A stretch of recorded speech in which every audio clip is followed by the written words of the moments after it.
We did 50K cash collected in 30 days with the DM funnel for one of our clients and his fitness offer. And in this video, I wanted to break down exactly what we did to make that happen, basically showing you guys behind the scenes, step by step of everything that we did, from the traffic to the setting process, the sales process, all that kind of stuff. But before I do, as you can see over here, this is a screenshot of the tracking dashboard. So in the span of, I guess this is 30 or 31 days, we did 36.7k pounds cash collected, not revenue, this is cash collected. And as you can see, that turns out to be just over 50k USD. As you can see, the majority of this money came from new sales, so essentially sales that we did within that month, and we had a like around 4k GBP that was renewal, so essentially recurring revenue. And as you can see, of the 32.5k, the majority of that came from the actual DMs, so with an appointment setter in the DMs. And before I go into all the details, as you can see over here as well, we also have a very healthy close rate, show rate, and also a PIF rate. And this comes down to, or a big part of this comes down to kind of how we've structured the funnel, which I'm also going to show you. I do want to mention one thing. As you can see, we have an extremely high cancel rate. The reason for this is when we tracked this last month, all of the rescheduled calls that we got counted as a canceled call. So just keep that in mind. A majority of this is like rescheduled. This number is not accurate at all. So with that being said, let's get into it. Essentially, before I go into like all the details, I want to share a little bit of backstory with this client, because we essentially started working with this client in the beginning of 2025. So the client's name is Joe. And we worked together for a few months. It was okay. It was nothing crazy. We were averaging around like 15 to 30k per month in like new sales. The main bottlenecks we had inconsistencies with the content, which I'm going to speak about in a second.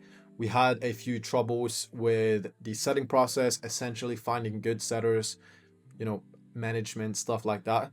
And we also didn't have the best sales process, or at least not as good of a sales process as we currently have. So we had a few bottlenecks. I would say the biggest one was the inconsistency with the content, which we're going to touch on. And then essentially what happened, he got a kid in like around August of 2025. So, we essentially paused the operation for that because he was spending a lot of time with family and stuff. This is Joe, by the way. And then in December 2026, I guess this is 2025. So December 2025, we started working together again. And in the meantime, Joe had worked a lot on his content. So he was mainly focusing on not really getting new clients and stuff, but just fixing his organic content essentially. So like getting consistent with it, finding a format that he could actually commit to, every single day on Instagram stories, on the content side of things. Essentially what we had tried to crack while we worked together, which again, I'm going to touch on this in just a second. And we had also done a lot of work on our end in terms of the setting process, the sales process specifically, to make sure that we could essentially dial that in even more. So when we started working together again, the goal was to hit minimum 50k USD in cash collected in a month. And we essentially did that in the first month back together again. So between December 30th and January 30th, as I just showed you. So that's a little bit of backstory just for you guys to kind of understand the situation as we got into this. But the rest of the video now is going to be essentially what we did specifically, especially what we did differently from the first run together. So mainly when we worked together last time, we focused very heavily on essentially helping Joe very intimately with the content. So we essentially scripted a lot of, or most of the content, most of the stories and everything. And it just essentially became a lot of resistance for him to record, because obviously it wasn't essentially written and it wasn't, I guess, structured in his way of delivering. And it just became this like, I kind of hate content type of thing. So when he started to do it on him, like by himself, he found a format that would work for him. He essentially understood his own voice, like what he wanted to bring into the brand. And surprise, surprise, it worked way better, obviously, because he essentially tapped into the stuff that is making him unique, instead of just having somebody script up his content and be very inconsistent with it and stuff like that. The next thing that he also focused a lot on is, like I said, he just became a dad. So he would make a lot of content regarding him becoming a dad, right? And this is a fitness offer, so essentially how he was structuring his fitness with becoming a dad, his dieting, like all these kinds of details that would essentially make his brand very unique. And we saw this as well. We had so many people reaching out that genuinely resonated with the fact that he was becoming a dad. So that became kind of our USP, like our unique selling point is, or at least our unique positioning is the fact that Joe was very open with, I guess, his own struggles, his own challenges, and his own journey of becoming a dad, which a lot of people, especially in his target audience, resonated with, right? So we kind of made the marketing revolve around other dads that wanted to get in shape, and that became a massive thing that would help us a lot with the content. So essentially he was sharing way more behind the scenes of like his own personal life, personal content. He had a lot of focus on stories and stuff, which I'm going to show you all of this in just a second. And obviously still sharing value, but he would also share a lot of the stuff that is going to be impossible to fake and impossible to steal, right? Like the stuff that would actually make him unique. This is essentially what we what we do, right? We have the Instagram Instagram content to the DMs. We also have YouTube content to essentially a VSL or to book a call page. We actually didn't do any YouTube in this month, but we're obviously getting into that now. But just keep in mind, like everything was literally done only with Instagram. So we have a lot of, I would say, potential once we actually add in the YouTube side of things as well. But like I mentioned, we had a lot of focus on stories, and I'm not just talking about like random stories or call to action stories. We actually didn't really do, I don't think we did any sequences, so to say. We did a lot of what I call personal stories, right? So as you can see here, Joe is very good on stories. He's very good on sharing like his own unique perspectives on things and kind of bringing that into the content. So that's essentially what he did, right? As you can see here, sharing stuff about like him becoming a father, a lot of, I guess, like longer value pieces of content as well. Softer call to actions, right? So essentially polls, we did a lot of those. And also obviously results, right? So as you can see here, sharing client results, breaking limiting beliefs with client results, essentially backing up his claims with his clients actually succeeding. And then also, as you can see here, his raw takes on this can be literally about anything, right? Like he was moving from Dubai back to the UK. He was speaking about that. He was stressing about like before he became a father and then after he got the kid, and like all the details essentially was shared a lot through his stories, right? So focusing heavily on stories, doing multiple a day, and just being very open, essentially an open book to have people essentially resonate with you as a person. It builds a lot of trust. It builds a lot of, I guess, just uniqueness around you, because not a lot of people are doing this. So we would essentially tap into the stuff that would make him unique, right? Same with Reels. Like I mentioned, he was getting into something that would be something that he can consistently do, right? So what he landed on is a less, I guess, over edited style of content, something that's going to be simple for him to do every single day without missing. I don't think he's missed for like over a year, which is, very good, very healthy for the account. Some of these do very well, some of these, absolutely don't do well at all, but it's the consistency that makes sure that we are always essentially bringing new traffic in, right? So some of these whiteboard videos we saw did very well. Some of these are completely random. Some of these are about like nutrition, about training. Some of these are him breaking down client case studies. Some of these are more personal. So essentially him sharing his stuff about moving from Dubai to the UK, from him like becoming a father and stuff like that. So the point here essentially is that we're still giving value. We're still showing our, I guess, expertise in the field.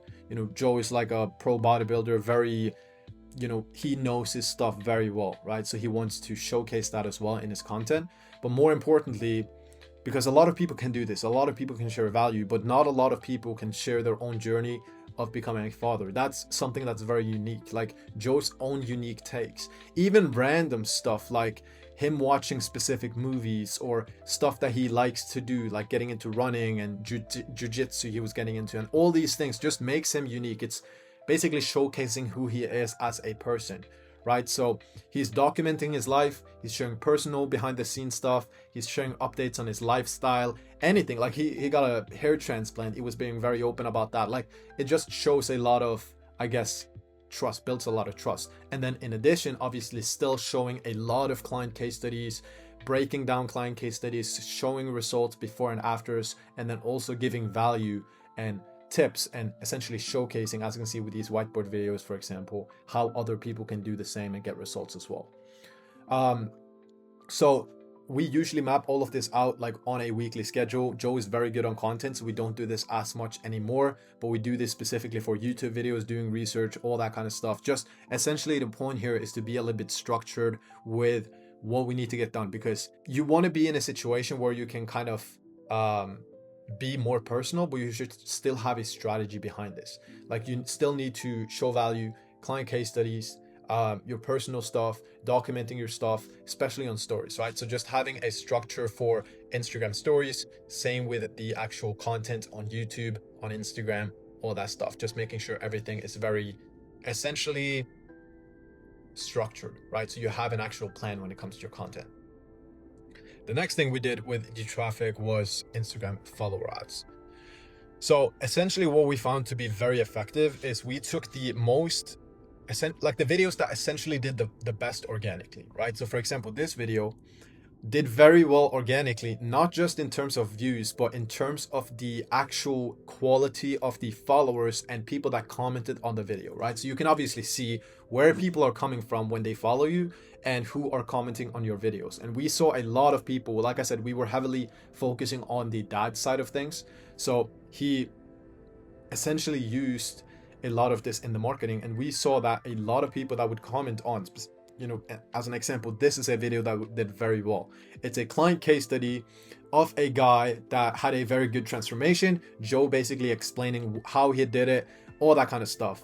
And it has a comment call to action to get a, like what he called the dad split, right? So like a basically protocol tailored for busy dads that wants to get in shape. And this did very well organically. We saw in the comments, most of the guys that commented had their family in their profile picture. It was very clear that this was bringing in very high quality leads, right? Like essentially who we want to target in the ICP. And what we did, we just boosted the posts, right? Played around with the targeting and whatever. But this did very well for us in terms of the ad as well, right? This was running for a long time.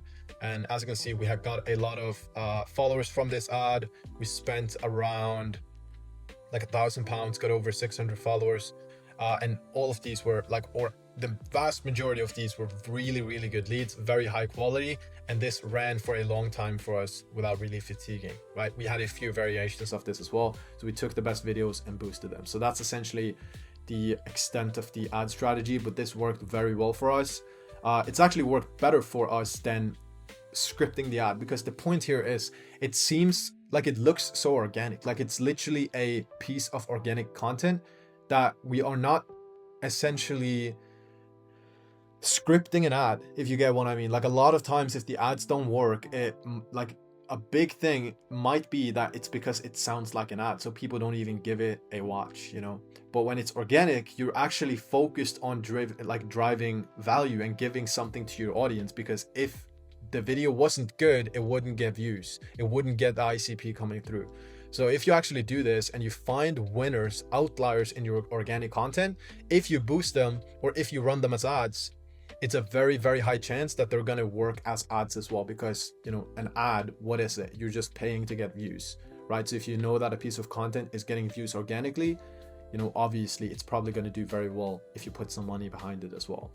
So that's essentially what we did. So now we had fixed the traffic problem. We were very consistent with the stories, getting a lot of story views. The more stories you post, the better your views are going to get. If you can show to your audience that you are consistent every single day, sharing value, sharing personal stuff, sharing behind the scenes, the ups and downs, when he didn't want to get to the gym, when he didn't want to run, when he had challenges, you know, he got diagnosed with ADHD, like he was sharing all of that stuff. And if you can show to your audience that you are essentially showing up every single day and being vulnerable, sharing the ups and downs, sharing clients and stuff, people are going to want to tune in. And if you do this consistently, we've had clients go from like 600 story views up to like 3,000, 5,000, 6,000, 10,000, depending on the audience size. Joe now currently gets around maybe 5 to 15, 5 on a low day, 15 on a good day. But this is just because he's very consistent with the actual stories, right? So a lot of the traffic comes through our stories, with even like polls and stuff is a very good way to get a lot of engagement. We've seen that usually with story sequences, especially if you do them too often, they don't necessarily do very well, because you might get some very high intent leads, but you don't get a lot of them. Versus if you do more polls, it doesn't even need to be a call to action poll. It can be anything. It just is a conversation opener, essentially, right? So the conversations, which I'm going to speak about also in the setting process, is not very direct. It's essentially having conversations with people and then transitioning into whatever issue that they're having, and then eventually getting to the point where you pitch them on a call. And it's very organic, right? Point being, the more you do your stories, the more consistent you can be with your content, the more you're going to have consistency with your traffic. And then as you find outliers, you can boost them, and you're going to have a very consistent way to get more traffic coming through. And that is going to be very, very healthy for the DM process, obviously, as this is essentially what everything is built on: getting traffic, reaching out to that traffic and engaging that traffic, having conversations, and then booking people in. Like I said, literally probably 95% of the calls that we booked this month came from the DMs. We didn't really do any YouTube. I would even say more than 95, like literally I think every single one. We had some opt-ins and stuff, which I'm also going to touch on, from from his YouTube essentially, but most of the stuff came from the DMs. So now that we have the traffic in place, this is also a big part of the stuff that we focused on, right? Making sure that the DM process is very, very dialed in, because we've seen, with all of our clients, like the amount of, how much difference it is with a average appointment setting process versus a really good one is massive. If you want to see more details about this, I have a full video going over literally everything that we do with with our setters, essentially, how we onboard them, how we find them, how we train them, how we manage them, all that kind of stuff. So I'm going to give you the overview in this video today, but if you want to get the detail, as you can see, this video is very long as well. It goes into a lot of detail about this. So with that being said, essentially what we focus on with the setters is obviously the setters is on the Instagram to engage people that come through from the traffic, right? So any people that comment, any inbounds you get from ads, story engagement, story views, new followers, right? That the appointment setter is trained to reach out to these people, start a casual conversation, qualify them quickly, and then get into the conversation of understanding if they need any help, what that looks like, build urgency, and book them in for a call, right? So we structure everything with the setters, obviously with the DM framework, the post booking flow, what they do for inbound leads, what they do for follow-ups, any DM objections they might be getting, all that kind of stuff.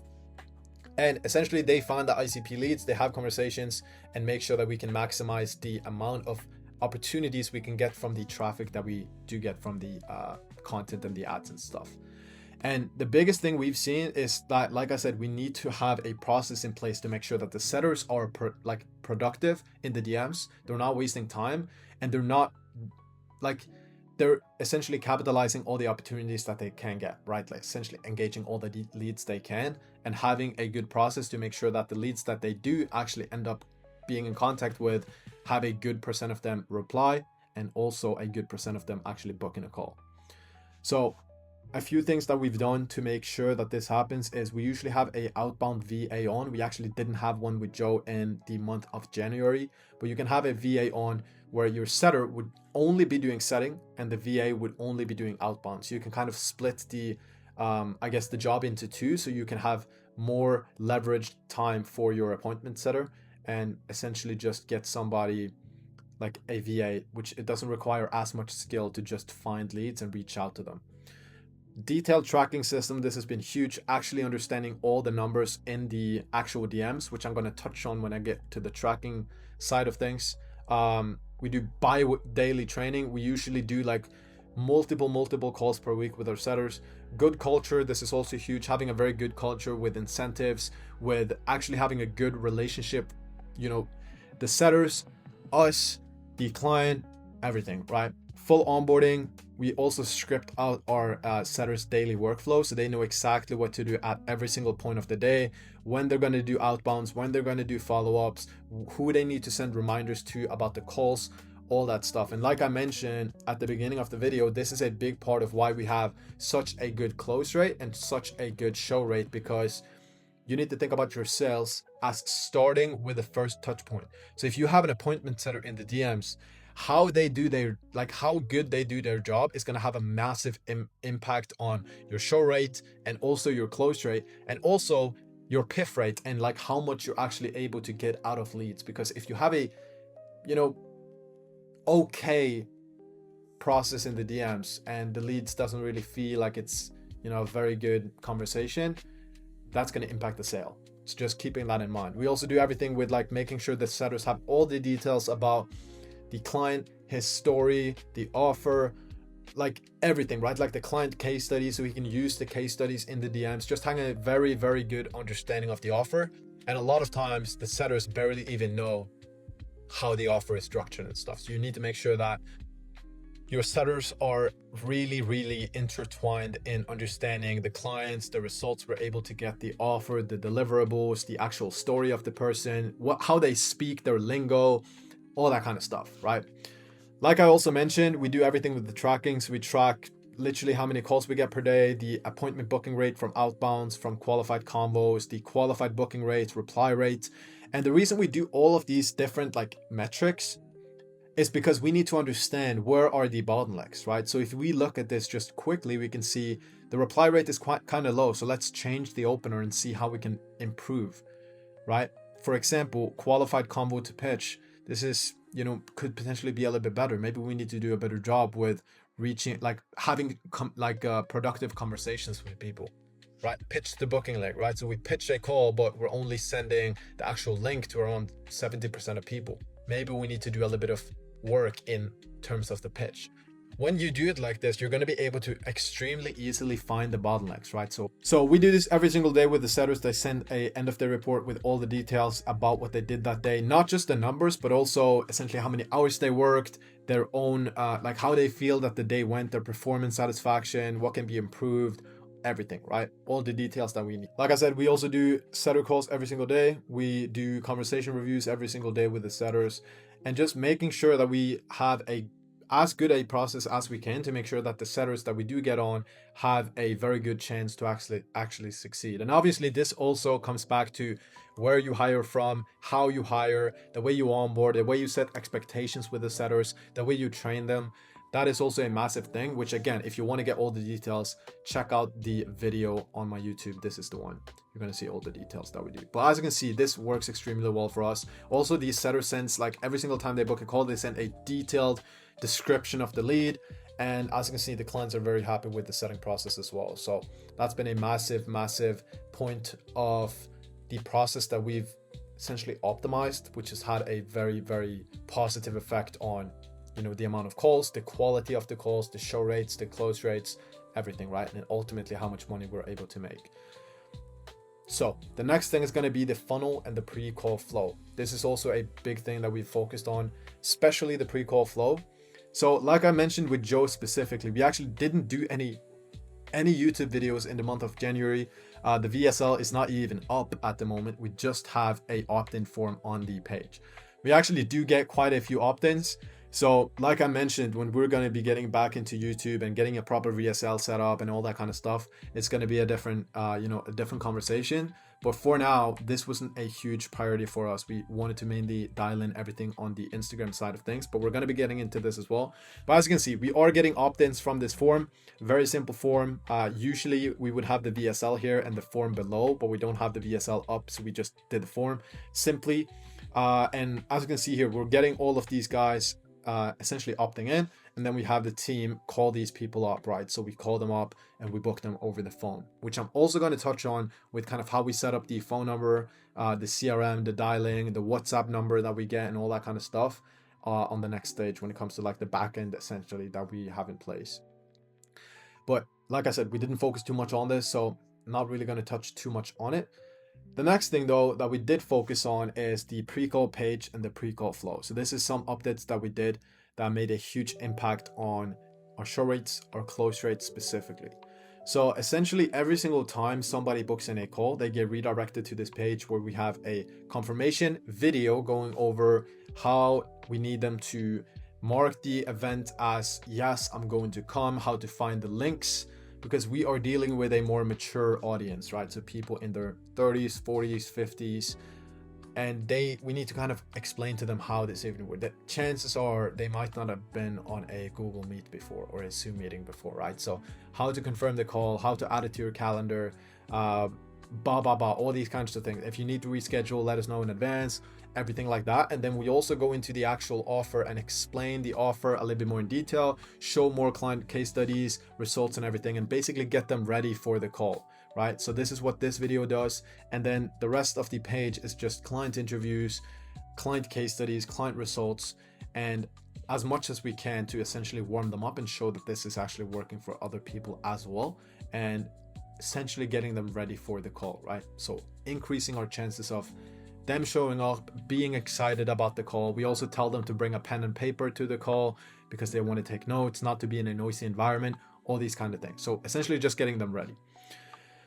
And the next thing that we also have in place is the pre-call flow, right? So this is basically what we do both automatically with emails and SMS and manually with the setters before the call. So the automated flow is with email and SMS.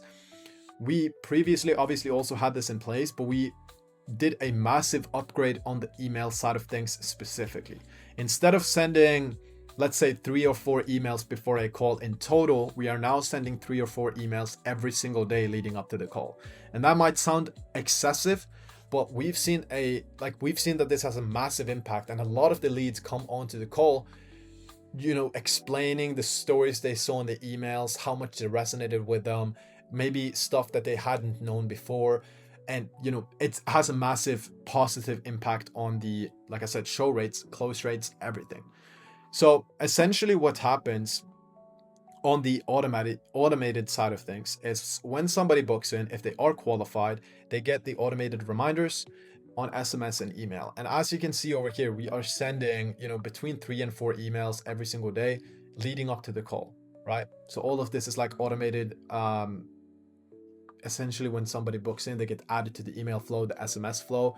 The SMSs are more just like gentle reminders about the call, and on the emails we have more stories, right? So we have stories about Joe and his journey, we have client case studies breakdowns, we have valuable emails, we have belief shifting emails showing them new perspectives as to their fitness and how important it is, and their health, and how much they are leaving on the table by not taking care of their health, and how important it is, and all these kinds of things, right? So basically building up a new perception in their mind before they even jump on a call to make it way more likely that they will show up more ready and more interested, and also have a way higher chance of actually closing. So that is the automated side. The manual flow is basically this stuff, which happens manually with the setters before the call. So our setters reach out to them either on IG or WhatsApp. I'm going to show you how to set up the WhatsApp number afterwards. We are sending them essentially assets, right? So YouTube videos, we're sending them results, any specific case studies that might be very similar to their current situation. We also get them to send physique photos before the call. And the reason we send physique photos is, if you think about it, like the more they can give us, like you would basically give to your already existing coach, they're kind of reinforcing the fact that they're going to be working with Joe by sending him already before the sales call physique photos, updates. And this is also assets that we can pull up on the sales call to essentially visually show them what we would be doing for them and what that would look like on the sales call, right? We are also holding the conversation going. So a lot of times if you have a setter, as soon as they basically get the booked call, they might leave the leads on read or not continue the conversation, and this obviously shows that your only intention with the conversation you had with them was to get them on a sales call, which is going to be very repulsive to a lead. So you want to keep the conversation going, get additional information about them, maybe ask them some ice-breaking questions about where they are, what their job is like, any additional information, keeping the conversation going essentially. And this builds up the know, like, and trust factor with the leads, right? So they are continuing the conversation with you, And you are obviously also sending them reminders, you're sending them any assets, you're sending them client case studies. It's a very good first impression for the leads. And a lot of times they might not have had this sort of, I guess, professionalism before. So it builds a very good first impression even before you jump on a sales call with them. They're sending physique photos. If you have any other offers that's not fitness, obviously you can tailor this to whatever you need, right? If you do e-com, you can ask if they have a link to their e-com shop so you can check it out on the call or whatever, right? Any screenshots from like trading accounts that they can send over, and like, you get the point, right? Like essentially getting them a little bit involved and sending things to you and kind of already playing out the fact that you're going to be helping them with this thing is going to be massive. We also take them through the post-booking flow. So essentially asking them any, like, we have a question about like how certain they are about actually getting help. So if they say anything, let's say a 7, like what made you go with that number? What would make you be a 10? Reply to, like I said, the booked call in Discord. So the setter send a detail to the closer in Discord. We send them the VSL. Get them to send physique photos, warming them up. We send reminders 24 hours before, 1 hour before, all that kind of stuff, right? So this is all manually done with the setter. And this is essentially how we're able to have a very healthy close rate, very healthy show rate, and also a very high PIF rate. Because when you do all of this, it's kind of easy to make sure that people show up with intent. And if they show up with intent, the close rate is obviously going to be way higher as well. So that is essentially everything that we do with the pre-call flow, the funnel. Like I said, we're going to be focusing more on this stage with the YouTube and stuff going into the next few months. But the next thing is going to be the tracking and the automations, essentially systemizing the backend. Because to be able to scale, we need to know all of our numbers. So a lot of things that we've done is in terms of the backend, right? Like making sure we have a detailed tracking system that we can see all of our numbers. We can see everything on the backend with Discord, with what the setters are doing, what the closers are doing, and automating everything, right? So we get all of the end of day reports, all the payments, all the booked calls are automatically tracked for and accounted for in our tracking dashboard, in our CRM, where again, we do the WhatsApp and the calling and stuff, and also in our Discord where we have the entire team, essentially where we get all the booked calls canceled, reschedules, payments, all that kind of stuff. So we set up this custom tracking dashboard where we have everything, right? So we can filter by date, we can see all the cash collected, we can see where the calls are being booked from. So is it a sales call? Is it a follow-up call? What is the UTM source of the call? So we give a custom UTM code to each setter so we can track who was the setter, what's the close rate of the calls that the setter is booking in, what's the show rate, what's the revenue cash collected, average cash per call for each individual setter, because you might see big discrepancies in two setters. You might have the same amount of booked calls, but setter 1 might have a very bad close rate and setter 2 has a very good close rate. So what's the difference? Obviously the difference comes down to how he essentially frames the call, how he positions the call, how he pitches the call, and those changes might be the difference between a lot of money. So even though you might have a setter that is booking calls on paper, are you actually understanding the quality of the calls, the show rates, the close rates for each individual setter, and obviously also the actual closer, right? Like who's the closer, what's their individual show rates, close rates, all that kind of stuff. We do the same on the setting side of things. So we can filter by setter, see how many daily calls they're booking, how many of those are qualified, what's their total appointment booking rate from outbounds, from qualified convoys, their reply rates. Again, so we can track everything individually for each setter, how many follow-ups they're doing per day, outbounds. And we do the same with the VSL, like tracking the opt-ins, tracking everything. And we also do the same with the ads, right? So we track every single day the ads and we get everything filtered back into our tracking dashboard so we can see all of our numbers very neatly, very cleanly. Everybody on the team has access so they can always see what's going on essentially in the business, which is very, very crucial, especially if you want to scale, because you need to understand like not just the close rate and the show rate, but you need to understand like how many of these are actually rescheduling, which is actually an update we did. Like I mentioned, like this is all canceled and rescheduled. So we've done some updates also with the DM setting, like what's the actual details in the DMs, like what's actually going on, like not just how many calls we're booking per day, but what's the reply rate, what's the actual qualification rate, how many are we booking every single day, how many of those are qualified, all that kind of stuff. This is also something that we've set up on the back end with a proper CRM with a phone number, and we use that phone number to set up a new custom WhatsApp number, which we can use again to reach out to leads. This is actually something that we didn't have in January, so keep in mind we didn't have this. You don't need this, but it helps a lot to be able to reach out to leads on SMS, on WhatsApp. You're able to call them, especially like I said over here when we got the opt-in form. We need to be able to call these leads up and book them in on the phone. And again, everything links back to Discord, right? So this is basically where the team has access. We get all the booked call notifications, payments, all that kind of stuff. And then we're just able to like more accurately tag leads with like, okay, we're waiting for a payment from this guy. He's going to pay on this date and this date. These guys are DQs. These guys need to be followed up with. These guys need to be sent reminders on, you know, the booked calls and everything. And you're able to like custom build SMS flows and email flows and everything. So having a proper CRM in addition to the tracking system just makes everything a little bit more seamless and makes sure that you're not missing any leads and stuff like that.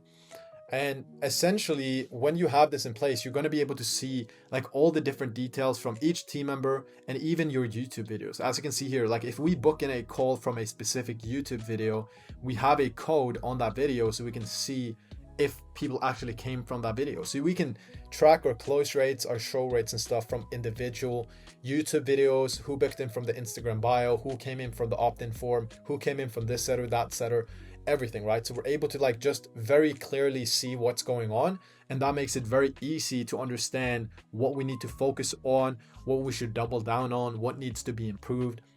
Because when you know all the numbers, it's very easy to just execute and you're not really wasting time on stuff that doesn't matter, right? Like if you don't know, you might know that you need to book more calls, but if you don't know what what do you specifically need to improve on to book more calls, right? Let's say you only were booking like 0.5 a day, so only a call every 2 days. That's obviously very low. Obviously this is subjective to your offer and like how much audience size, how much traffic you have, but again, you need to kind of understand what's actually going on in the DMs specifically to be able to see, okay, shit, we need to improve our reply rates. We need to improve our, pitch rates, whatever. So that just makes everything a lot more simple. And you're also able to back your actual claims and your, I guess, ideas up with data, right? And you can show your setters like, yo, your reply rate is really low, so you need to do some changes to that. Or even the closers like, yo, your cancel rate is too high, whatever. You get the point. And essentially, like I said, if you have a low reply rate in the DMs, you know exactly what you need to focus on. It makes it very simple to understand. If your show rate is low, you need to make some changes to your pre-call flow, maybe send some more emails, maybe do a better pre-call video. And essentially, we're able to just monitor everything in the business on a day by day, on a week by week, on a month by month basis. And we're able to compare and see like the changes that we do make, how they impact the business. And essentially, this is just how we make improvements, right?